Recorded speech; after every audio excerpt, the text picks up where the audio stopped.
In this installment of the video, let's talk about the latest 3.92-inch vertical board-mounted handheld Ratio Pocket Classic.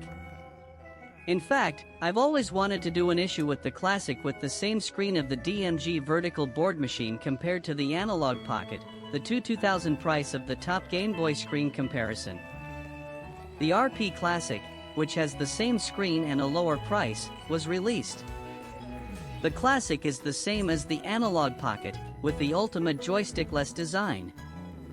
In this video, we'll talk more about the Classic, a 3.92-inch, nearly 8:7 square tablet, and how to play it.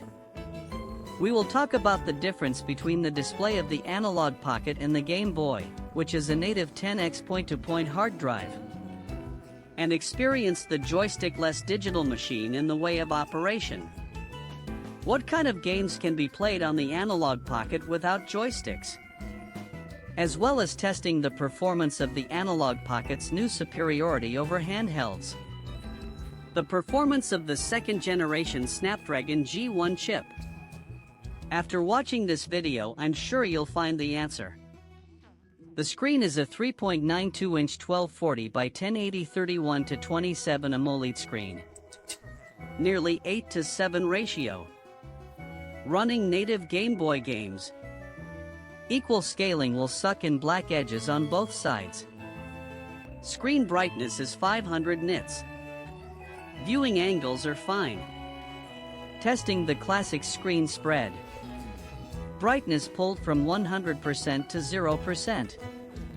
Over to the full screen using internal DZ dimming. Comparison of index scaling down. Sling Chaz away versus Elon Pocket screen performance running GBA games. Warm color performance of the screen. Slightly reddish. The configuration of my device is 6G LPD 24X RAM plus 128G of eMMC 5.1 flash. The lower end is a 4+64 configuration. Battery capacity 5000 mAh. Support Wi-Fi 5 and Bluetooth 5.0. Charging power support up to 27 watts block charging. Full charge in about an hour. Handle price low 4 plus 64 748. High with 6 plus 128. Price 848. Do you think it's expensive or cheap? Classic handhelds come in several colors.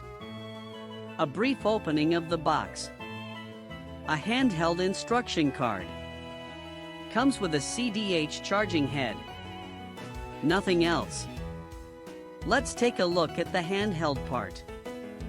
I have the Classic GBC Pocket Yellow Picard 9 in a limited color scheme. The color scheme of this handheld can be given a few points. Personally, I think this color is the most worthwhile color for Classic.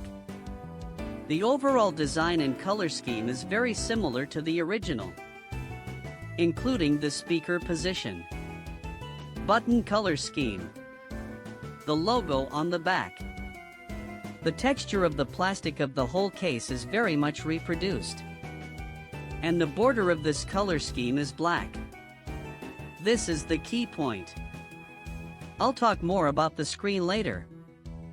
The Classic has a horizontal back button layout. The center of the back button is the air inlet. At the top are the air vents. The top is the air vent, and there is a curved transition similar to that of the GBC. And the horizontal disc texture from the Game Boy DMG. The whole case is made of mosaic molding. Well aligned. Excellent workmanship and color grading of the plastic.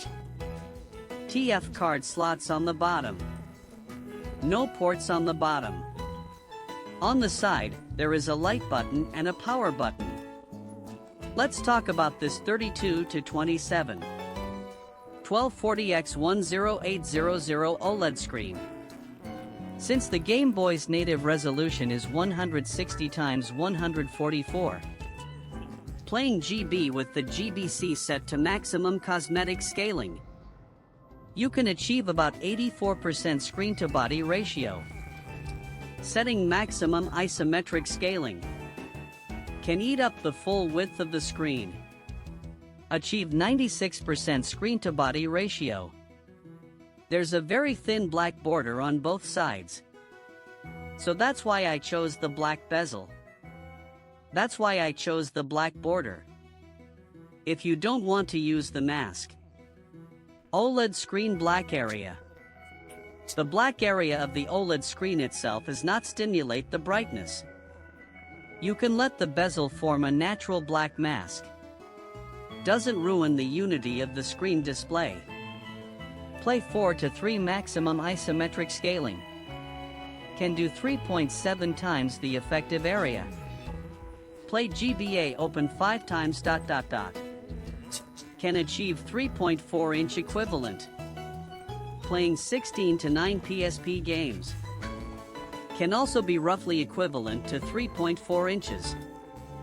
Here's how Classic compares to Android Pocket. 100 cores per pixel display effect. The RB Classic cuts out the 5 sticks, adopting pure cross keys. Plus the Classic 4-button layout. ABX is made of Spirit Guide rubber. Keycaps are smaller than GBC. The number of buttons is slightly larger than GBC.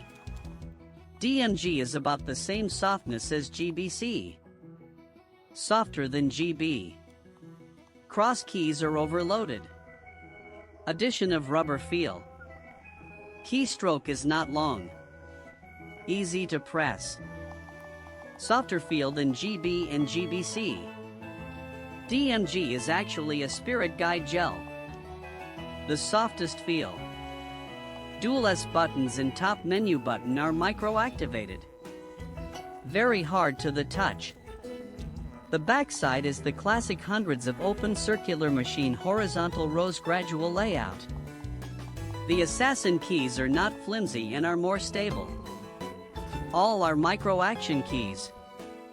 The feel is a bit harder than the 4032V. This is how the handheld feels when you hold it. Keys overall slightly lower than DMG. Mechanical vibration is a rotating motor. The vibration can be triggered normally, but the size of the vibration cannot be adjusted. The startup time of the handheld is about 22 seconds. There are also 3 levels of direction: quiet, motion, and customized. Quiet mode is about 35 decibels. Sport mode is about 38 decibels. In the gear settings, you can simulate the cross keys as a left joystick. After you've finished shooting, then you can play some paper with left stick mounted games. As a Game Boy device, the Classic is equipped with the 2nd generation Snapdragon chip. Let's take a look at the ceiling performance to test its maximum emulatability. The installed performance score is around 400K. It's 70,000 points lower than Joe's previous T820S. Theoretically, the score performance is between T820 and G99. The frame rate at 1x resolution is almost the same as the T820. Can stabilize 55 to 60 frames per second. Refer to RP5 Snapdragon 865 settings. Playing PSP Soul of Spara at 4x resolution. See Shield obviously. Can do 3 times 60 frames per second stable running. Only the emulator can't stabilize 30 frames per second at 2x resolution. We switch it to 1x resolution.